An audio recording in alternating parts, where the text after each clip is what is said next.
Alright guys, range is now closed. Everybody has got eyes and ears on. Alright, load the magazines, drop the slides, do not engage the target. Okay, you can look full. Alright, do not engage. I'm going to show you a demo here. Alright, as you can see, balloons are coming up from the ground. Hulle beweeg kant toe en hulle gaan van onder tot bo. Alright, onder tot ja. Alright. Wat gaan gebeur is julle gaan hom skiet sodra hulle voor jou is asseblief. Alright.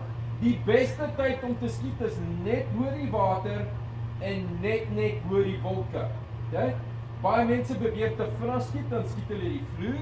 Baie mense beweeg te laat skiet en dan skiet hulle die dak.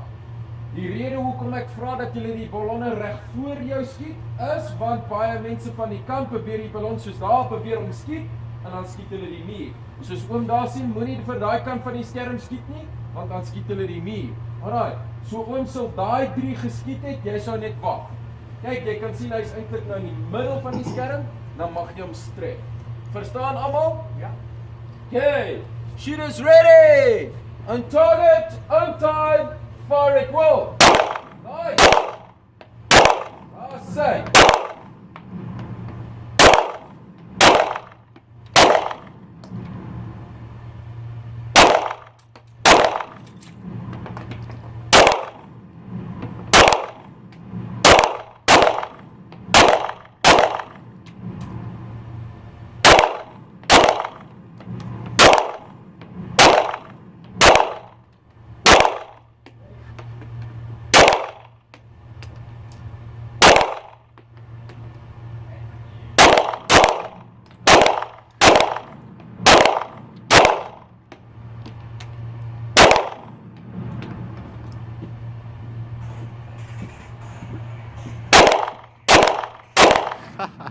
Alright, shooters, unload the magazine, place the guns on the ground, stand by.